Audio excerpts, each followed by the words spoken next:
কতগুলো দুর্নীতির অভিযোগ আনছে তারেক রহমানের বিরুদ্ধে, সবগুলো 111-এর সরকার। এবং 111 তো আপনারা জানেন এটা ইন্ডিয়ার সরকার ছিল, তাই না?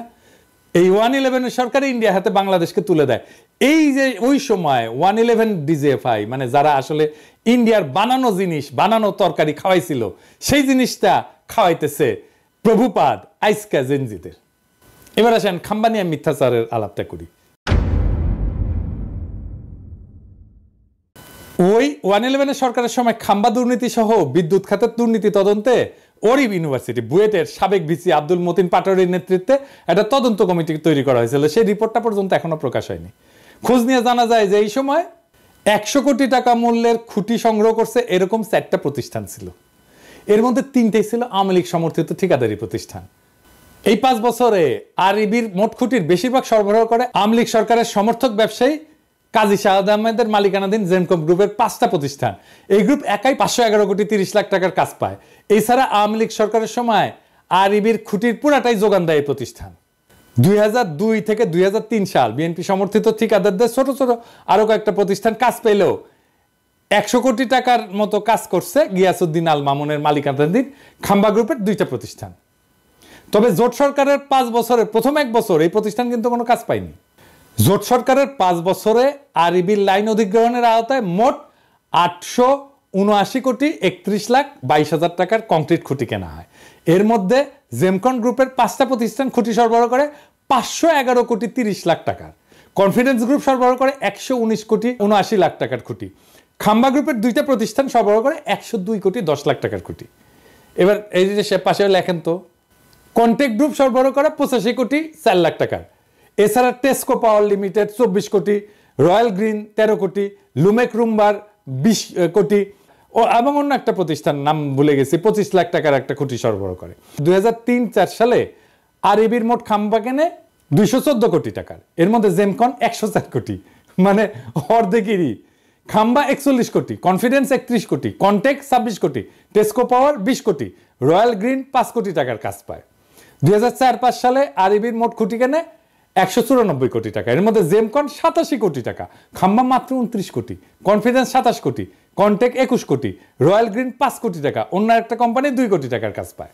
2005-6 সালে 127 কোটি টাকা কাজের মধ্যে জেমকন 68 কোটি, খাম্বা 25 কোটি, কনফিডেন্স 25 কোটি, কন্টেক্ট 11 কোটি, রয়্যাল গ্রিন 2 কোটি টাকার কাজ পায়। তাহলে দেখা যাচ্ছে খাম্বার সাথে দুর্নীতিতে ওতপ্রোতভাবে জড়িত ছিল আওয়ামীপন্থী ব্যবসায়ী কাজী শাহাদের জেমকন গ্রুপ, তাই না? হিসাবটা কি বলে? হিসাব তো পাক্কা হিসাব, আপনি নিয়ে আসতে পারেন, এখনো নিয়ে আসতে পারেন, এইসব তো সরকারের কাছেই আছে। তো খাম্বা কি প্রভুপাত্র পাশাই ঢুকাইছে? হ্যাঁ, খাম্বা বেচলো আওয়ামী লীগ আর প্রভুপাদের পশ্চাতে ঢুকলো বিএনপির খাম্বা। হ্যাঁ, এবার আসেন জিয়া অরফানেজ ট্রাস্ট নিয়ে কথা কই।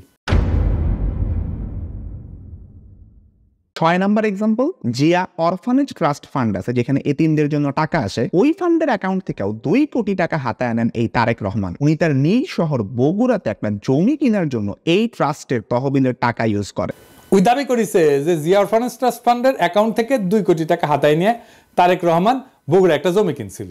সত্য ঘটনা হচ্ছে তারেক রহমান কোনো টাকা হাতায় নিয়ে জমি কেনে নাই। এই জমি কেনা হয়েছিল জিয়া অরফানেজ ট্রাস্টের নামে। দেখেন, যেটাই মামলার রায় বলা আছে, তারেক রহমান অরফানেজ ট্রাস্টের টাকায় নিজের নামে কোনো জমি কেনে নাই।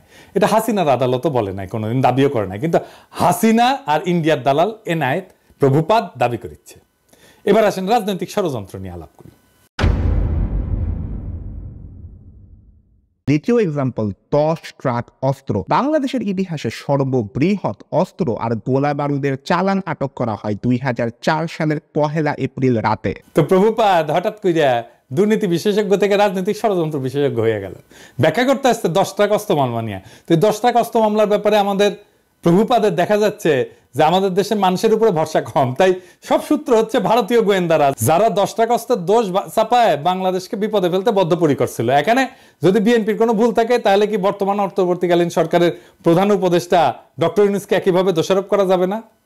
উনিও তো ভারতের টিভি মিডিয়া এনডিটিভির সাথে সাক্ষাৎকারে বলছেন বাংলাদেশকে ভারত অস্থিতিশীল করতে চাইলে ভারতের 7 সিস্টার অক্ষত থাকবে না, বলছে না?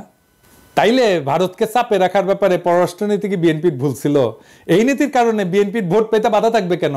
আবার নিজেই বলছে যে বিএনপি ক্ষমতা আঁকড়ে ধরে রাখতে চায়নি। সেটা কি প্রমাণ করে না যে বিএনপি গণতন্ত্র চাইছে বারবার? আমরা এই প্রসঙ্গে পরে আসব।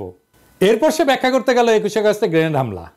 এও দাবি করেছে যে মুফতি হান্নান নাকি 2004 সালের 14 আগস্ট হাওয়া ভবনে বসে পরিকল্পনা করছে। আমরা 21 আগস্ট বোমা হামলা। ডেইলি স্টারের 2009 সালের একটা রিপোর্টের মতে 2004 সালের 14 আগস্ট রাতে হাওয়া ভবনে বসে স্বরাষ্ট্র প্রতিমন্ত্রী বাবর, উপমন্ত্রী পিন্টু সহ জঙ্গি সংগঠন হুজির নেতারা বৈঠক করে শেখ হাসিনাকে গ্রেনেড হামলার মাধ্যমে মেরে ফেলার পরিকল্পনা করে। তো এইবার একটু মুফতি হান্নানের জবানবন্দিটা দেখি তো। মুফতি হান্নান 21 আগস্টের গ্রেনেড হামলার ব্যাপারে 2টা জবানবন্দি দিয়েছে। প্রথমটা 2007 সালে, যেটার ভিত্তিতে মামলা বিচার শুরু হয়ে গেছিল, কিন্তু সেই জবানবন্দিতে তারেক রহমানের হাওয়া ভবনের নাম নিশানাও ছিল না।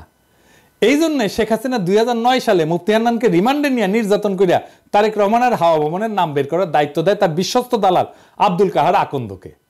এরপরে 120 দিন রিমান্ডে নির্যাতনের পর মুফতি হান্নানকে দিয়া জোর কইরা 2011 সালে বলানো হয় যে এই হামলার আগে সে হাওয়া ভবনে তারেক রহমানের সাথে দেখা করছিল। এই জন্য 2024 সালের নির্বাচনে আব্দুল কাহার আকন্দকে হাসিনা নৌকা মার্কা প্রার্থী করে। এই দেখেন, এই নির্বাচনে আওয়ামী লীগ থেকে আমাকে নৌকা মার্কা প্রদান করা হয়েছে। আমাদের জাতির জনক বঙ্গবন্ধু শেখ মুজিবুর রহমান ও তার পরিবারের সকল সদস্য, একমাত্র মাননীয় প্রধানমন্ত্রী শেখ হাসিনা এবং তার বোন শেখ রেহানা বাদে সবাইকে হত্যা করা হয়েছে। এমনকি 10 বছরের শিশু রাসেলকেও হত্যা করা হয়েছে। আপনারা জানেন 21 বছর সংগ্রাম করে এই মাননীয় প্রধানমন্ত্রী 1996 সালে আবার ক্ষমতায় আসেন। ক্ষমতায় আসার পর বঙ্গবন্ধু হত্যা মামলা রুজু হয়। এতদিন এই হত্যা মামলা রুজু করতে দেওয়া হয়নি এবং সেই মামলার তদন্তভার আমাকে দেওয়া হয়। সেই মামলাটিও আমি পরবর্তী তদন্ত করি এবং সঠিক পথে নিয়ে আসি। এই সমস্ত মামলা করার কারণে আমাদের আওয়ামী লীগ, যেটা একটি পুরাতন দল, সেই আওয়ামী লীগকে ধ্বংসের মুখ থেকে রক্ষা করা সম্ভব হয়েছে এবং আওয়ামী লীগের রাজনীতিকে টিকিয়ে রাখার ব্যবস্থা করা হয়েছে। আমাদের মাননীয় প্রধানমন্ত্রী আমাকে নৌকা মার্কা দিয়েছেন। এইদিকে মুফতি হান্নান এই জবানবন্দি দেওয়ার সাথে সাথে প্রত্যাহারেরও কিন্তু আবেদন করে। এই জবানবন্দি ছিল পুরাই বানোয়াট। আমি বলবেন যে আপনি বললেই বানোয়াট হয়ে যাবে, আছে না একটা জিনিস দেখি, মজার জিনিস। এটা বানোয়াট কেন? মুফতি হান্নান কবে কত তারিখে হাওয়া ভবনে তারেক রহমানের সাথে দেখা করতে গেছিল সেটা মনে করতে পারে নাই, তাই তার সাক্ষ্যে লেখা ছিল তারিখ এবং সময় মনে পড়ছে না। অথচ হাওয়া ভবনে তার বৈঠক ছাড়া বাকি সমস্ত ঘটনার তারিখ সহ বিস্তারিত বর্ণনা করছে মুফতি হান্নান। শুধু হাওয়া ভবনের মিটিংটার তারিখ তার মনে নাই। এখন আসেন একটা আদালত কিভাবে কাজ করে বোঝায়। কারণ হাসিনার আর মোদির ঘেটুপুত্র এনায়েত প্রভুপাদ আবার এগুলো বুঝবে না। আদালতে একটা মামলা যাওয়ার আগে পুলিশ তদন্ত করে সম্ভাব্য দায়ী ব্যক্তিদের নামে চার্জশিট দেয়। এরপর আদালত এই চার্জশিট গ্রহণ করে বিচার শুরু করে। বিচারে বাদী এবং বিবাদী পক্ষ তাদের পক্ষে সাক্ষী হাজির করে। এছাড়া আসামিদেরকেও হাজির করা হয়। সবাইকে দুই পক্ষের আইনজীবীরা জেরা করে, মানে বিভিন্ন প্রশ্ন জিজ্ঞেস করে ঘটনার সত্যতা নির্ধারণের চেষ্টা করে। এই জেরার পর সবার যুক্তি তর্ক শুনে আদালত রায় দেয়। এখন খালি মুফতি হান্নান কেন, তার বাপও যদি জবানবন্দি দেয় যে তার 21 আগস্টে বোম মারছে তারেক রহমানের কথা, কিন্তু আদালতের জেরায় যদি প্রমাণ হয় তাদের দাবি মিথ্যা, তারা খালাস পেয়ে যাবে। আর যদি তাদের জেরা করার কোনো সুযোগই দেওয়া না হয়, সেটা হচ্ছে একটা ক্যাঙ্গারু কোর্ট, যেখানে কোনো সুষ্ঠু বিচার হয় না। তাহলে যেখানে 21 আগস্টের এই পুরা মামলায় মুফতি হান্নানের জবানবন্দির উপর তৈরি, সেই মুফতি হান্নানকে এই মামলায় জেরারই সুযোগ দেওয়া হয় নাই, বুঝছেন? জেরা করার ঠিক আগে মুফতি হান্নানকে ফাঁসিতে ঝুলায় খুন করে শেখ হাসিনা, যেন এই ঘটনার পিছনের সত্য সামনে না আসে। বুঝছেন তো কি রকম ক্যাঙ্গারু কোর্ট, কি আদালত, কি রায়, কি বিচার হয়েছে। মুফতি হান্নানের জবানবন্দি ছাড়া এই মামলার বিচারিক প্রক্রিয়াতে কেউ দাবি করে নাই যে হাওয়া ভবনে কোনো মিটিং হয়েছিল, যেখানে এই হামলার সিদ্ধান্ত নেওয়া হয়েছিল। আর মুফতি হান্নানকে অকথ্য নির্যাতন করে একটা জবানবন্দি আদায় করলে সে জবানবন্দির কোথাও এই মিটিং এর তারিখের উল্লেখ নাই, আগে বলছি। কিন্তু হাসিনার দালাল, ইন্ডিয়ার দালাল এনায়েত প্রভুপাদ জেনে গেছে যে মিটিং ঠিক 14 আগস্ট হয়েছিল। শুনেন, ডেইলি স্টারের 2009 সালের একটা রিপোর্টের মতে 2004 সালের 14 আগস্ট রাতে হাওয়া ভবনে বসে স্বরাষ্ট্র প্রতিমন্ত্রী বাবর, উপমন্ত্রী পিন্টু সহ জঙ্গি সংগঠন হুজির নেতারা বৈঠক করে শেখ হাসিনাকে গ্রেনেড হামলার মাধ্যমে মেরে ফেলার পরিকল্পনা করে। কই পাইছে? প্রমাণ দেখাতে পারবো? ওকে বলবেন প্রমাণ দেখাইতে। মানে যে হামলা করছে সে মনে করতে পারতেছে না কবে হয়েছে মিটিং, আর এনায়েত প্রভুপাদ যাই না বসে আছে। বাবা, কঠিন তালেবর। দেখেছেন, অপরাধী সব জায়গায় তার অপরাধের চিহ্ন রেখা যায়। মিটিং এর তারিখটা এখানে কেন গুরুত্বপূর্ণ এটা বোঝা দরকার। মিটিংয়ে যারা উপস্থিত ছিল তারা সবাই রাষ্ট্রের গুরুত্বপূর্ণ ব্যক্তি, 2 জন এমপি, গোয়েন্দা বাহিনী প্রধান, তারেক রহমান নিজে। তো এত গুরুত্বপূর্ণ মানুষ যাদের প্রত্যেকের সাথে তো অনেক লোক থাকে, তাই না? তাদের এপিএস থাকে, বডিগার্ড থাকে, ড্রাইভার থাকে, আরো অনেক স্টাফ থাকে তাদের সাথে। কিন্তু কেউ কিন্তু একা না, আমাদের মতো না, সাধারণ মানুষ না। তাদের প্রত্যেকটা মিটিংয়ের শিডিউল থাকে যেগুলো তার পিএসরা ম্যানেজ করে, এবং অনেকের সাথে মিডিয়ার লোকজনও থাকে তো সার্বক্ষণিক, তাই না? এখানে তো দেখবে কোথায় যাচ্ছে, কি করতেছে, সব জায়গায় মিডিয়ার লোকজন থাকবে।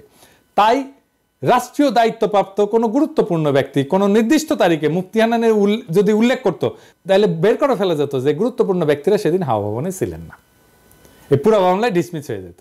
তাই সরকারি এই বানোয়াট জবানবন্দিতে জোর করে মুফতি হান্নানকে দিয়ে দেখায়, যেখানে যখনই তারিখের কথা আসছে তখন মুফতি হান্নানকে বলতে হয়েছে যে তারিখ আর সময় মনে নাই। এই এমপি, এতগুলো এমপি, 2 জন এমপি, স্বরাষ্ট্রমন্ত্রী, তারপরে তারেক রহমান, এতগুলো লোকের একটা দিন হাওয়া ভবনে গেছে, ওইটা বাইর করা যাবেই যাবে যদি এটা ঘটে থাকে সত্যি সত্যি। কিন্তু এত বুদ্ধি ওর মাথার থাকলে তো ওর তো আর ইন্ডিয়ার দালালি করতে হয় না, হাসিনারও দালালি করতে হয় না। এরপরে প্রভুপাত দাবি করছে যে বিএনপি নেতারা নাকি বাংলা ভাই আর জেএমবিকে পৃষ্ঠপোষকতা করছে। বিএনপি জামায়াত জোট সরকার জঙ্গি গোষ্ঠীকে তোষণ করতো, তাদেরকে পালতো, এন্ড পরে নিজেদের কাজেও ব্যবহার করছে। তার সোর্সকে জানেন? নূর মোহাম্মদ কিশোরগঞ্জ থেকে নৌকা মার্কা নিয়ে ভোট ডাকাতি করে যে তা আওয়ামী লীগের সাবেক সংসদ সদস্য, এই লোক নিজেই ছিল বাংলা ভাইদের দোসর।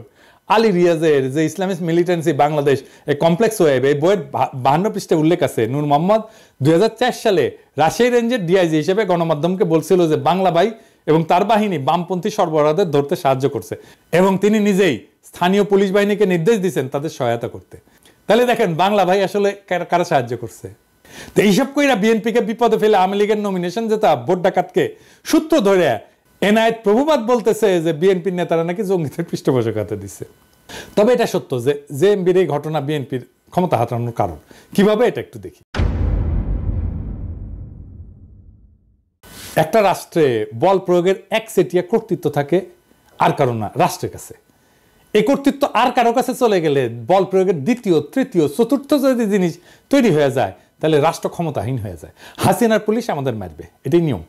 যতদিন আমাদের একচেটিয়া ভাবে মারতে পারবে ততদিনই হাসিনার ক্ষমতা। আমরা যখন ঠোলা মেয়েটা ঝুলে রাখতে পারলাম না তখনই হাসিনা পলাইলো, বুঝছেন? তা খালেদা জিয়া সরকার ক্ষমতায়, যেখানে বাংলা ভাই প্যারালাল একটা বল প্রয়োগ করে, তাহলে খালেদা জিয়ার ক্ষমতা কোথায় থাকে? থাকে না তো। রাষ্ট্রের 2টা ক্ষমতা থাকে না, এক বনে 2 বাঘ থাকে না, এক বনে একটাই বাঘ থাকে। আমরা বাঘ হয়ে উঠতে পারছিলাম জন্যই হাসিনা পলাইছে, বুঝছাও? বাংলা ভাই ওইখানে তাণ্ডব করতেছে, আর বিএনপির মন্ত্রীরা বলতেছে বাংলা ভাই মিডিয়ার সৃষ্টি। এটা তো বিএনপির দোষ। যদিও 2005 সালে 17 আগস্ট জেএমবি আত্মপ্রকাশ করে, তারপরে 1 বছরের মাথায় জঙ্গি সংগঠনের সমস্ত নেতাকে গ্রেপ্তার করে পুরো সংগঠনটা ভেঙে দেওয়া হয়। এটা নিয়ে টাইম ম্যাগাজিন একটা প্রচ্ছদ প্রতিবেদনও করে, কিন্তু ড্যামেজ যা হওয়ার তা হয়ে গেছে ততদিনে। গ্রেনেড হামলা নিয়ে কথাটা বলি, যে গ্রেনেড হামলা নিয়ে বিএনপির লোকেরা নানা কথা বলে হাসিনায় তদন্ত করতে দেয় না, কিন্তু এটাও সত্য। জজমিয়া নাটক কিন্তু বিএনপির আমলে হয়েছিল। গ্রেনেড হামলা একটা বিশ্বাসযোগ্য তদন্ত করতে না পারার দায় বিএনপির, এটা আমি আগেও বলছি, এখনো বলতেছি। আরো বিএনপির আরো সমস্যা আছে। র্যাব বানানো হয়েছে, এটা বিএনপির একটা মারাত্মক ভুল। বিএনপি আমলে র্যাব বিচার বহির্ভূত হত্যাকাণ্ড শুরু করে, এইটা মানবাধিকার লঙ্ঘন, এর দায় বিএনপি। এবং এখনো পর্যন্ত বিএনপি যে এটা ভুল কাজ ছিল সেটা স্বীকার করে না। দেশের আভ্যন্তরীণ আইন শৃঙ্খলাটা মিলিটারি ইস্যু না রে বাবা, এইটা মিলিটারি দিয়ে এই কাজ করতে পারবেন না। এখন মাঠে মিলিটারি আছে, পুলিশের কাজ করতেছে, এটাও মিলিটারির কাজ না। ওদের যত দ্রুত সম্ভব ক্যান্টনমেন্টে ফিরে যাওয়া উচিত। এবার আসেন 15 ফেব্রুয়ারি নির্বাচন নিয়ে।